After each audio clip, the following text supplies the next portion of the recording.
MTS पदों की screening test में फर्जीवाड़े का खुलासा हुआ। राष्ट्रीय आयुर्वेद संस्थान ने आयोजित की थी भर्ती परीक्षा। मल्टीटास्किंग स्टाफ के पदों के लिए कल हुई थी परीक्षा।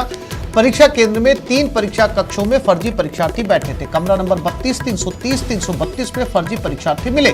परीक्षार्थियों के आईडी दस्तावेज से खुला फर्जीवाड़ा। राष्ट्रीय आयुर्वेद संस्थान के ज्वाइंट डायरेक्टर ने दर्ज करवाया ये केस।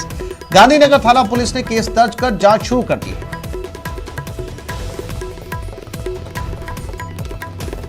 और इसी खबर पर ज्यादा जानकारी के लिए बात करते हैं हमारे जयपुर संवाददाता विष्णु शर्मा के साथ। विष्णु, क्या है ये पूरा मामला?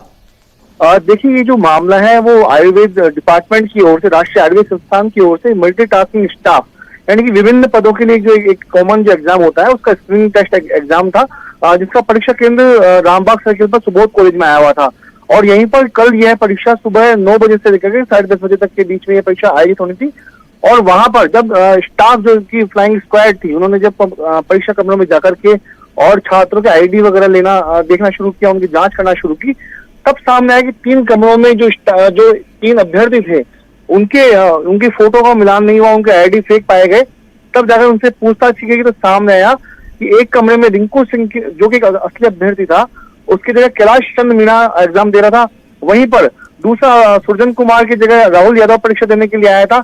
वहीं तीसरा योगेश कुमार मीणा जो कि असली अभ्यर्थी था, उसकी जगह फर्जी अभ्यर्थी पिंटू मीणा परीक्षा दे रहा था। ऐसा में फर्जीवाड़ा देख करके जो है आयुर्वेद डिपार्टमेंट के जो लोग थे उनके कान खड़े हो गए और हाथों हाथ वहीं पर जो मौके पर मौजूद पुलिसकर्मियों को सूचना दी। उसके बाद गांधीनगर थाने में राष्ट्रीय आयुर्वेद संस्थान के ज्वाइंट डायरेक्टर जयप्रकाश शर्मा ने मुकदमा दर्ज कराया और उनके सभी जो डॉक्यूमेंट्स है वे जब्त कर लिए। गांधीनगर थाना पुलिस इसमें मामले में पूछताछ कर रही है कि कितने रुपए के लेन देन में लालच में ये फर्जी अभ्यर्थी असली अभ्यर्थी की जगह परीक्षा देने के लिए आए हुए थे। जी विष्णु, डमी कैंडिडेट पहुंचकर यहां पर परीक्षा दे रहे थे। अब चूंकि ये सारे कैंडिडेट पकड़े गए हैं, फर्जी परीक्षार्थी, क्या कुछ इन्होंने अब तक शुरुआती जानकारी में पुलिस के सामने खुलासा किया है? देखिए, अभी जो है इनको उनसे भी पूछताछ करना बाकी है, क्योंकि कल ही मामला दर्ज हुआ है। उसके बाद अभ्यर्थियों को हिरासत में ले गया। उसके बाद अभी जो असली अभ्यर्थी है वे भी पुलिस की पकड़ से दूर है। ऐसे में अब उनसे पूछताछ की जाएगी कि कब उनकी मुलाकात हुई थी, यानी जो असली अभ्यर्थी और फर्जी अभ्यर्थी इनके बीच में मुलाकात कब हुई थी, इनके बीच में यदि रुपयों का लेन देन हुआ तो वो कैसे हुआ, उसके अलावा कोई बीच में कोई कड़ी है जो असली और फर्जी अभ्यर्थियों को बीच को मिलाने वाली है। तो ऐसे में यह भी देखा जाएगा कि कोई प्रोफेशनल गिरोह तो नहीं है जिनके पीछे जो कि असली अभ्यर्थियों की जगह फर्जी अभ्यर्थियों को परीक्षा में बैठाने वाला था और उनके आईडी वगैरह डॉक्यूमेंट्स जमा किए गए। आपको बता दें कि राष्ट्रीय आयुर्वेद संस्थान ने मल्टीटास्किंग स्टाफ के लिए अभी हाल ही में फरवरी में ही जो इसके आवेदन लिए गए थे, उसके बाद अब जो है ये एग्जाम था और अब इनसे गहनता से पूछताछ की जाएगी कि इस गिरोह में कौन कौन शामिल है। जी बिल्कुल विष्णु, मल्टीटास्किंग ये परीक्षा थी, किस किस पदों के लिए, कितने मल्टीटास्किंग लोगों की इसमें जरूरत थी, कितने अभ्यर्थी इसके अंदर बैठे थे? चूंकि आपने बताया कि डमी कैंडिडेट इसके अंदर पकड़े गए हैं, तो उम्मीद ये भी है कि खुलासे के अंदर ये जानकारी भी मिल सकती है कि अलग अलग पदों के ऊपर और भी डमी कैंडिडेट पहुंचे हो।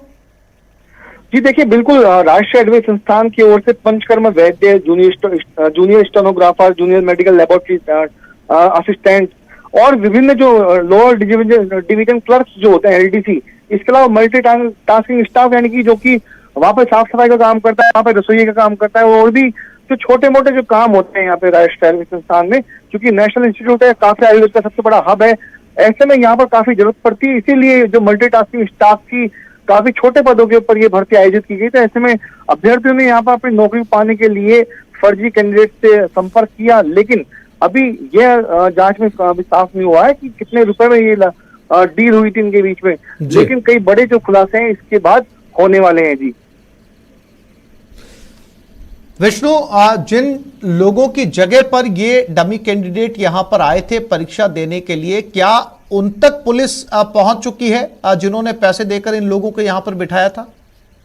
देखिए, अभी एफआईआर में सभी के जो नाम है वो सामने आए हैं। नाम और रोल नंबर, जो असली अभ्यर्थी थे उनके रोल नंबर सामने आए, उनका नाम सामने आए, तो उसी के आधार पर इनके जो उनका पता है वो भी सामने आ जाएगा और जल्द ही उनको पूछताछ, उनको वेरीफाई कर लिया गया, उनको आइडेंटिफाई भी कर लिया गया है कि असली अभ्यर्थी कौन है।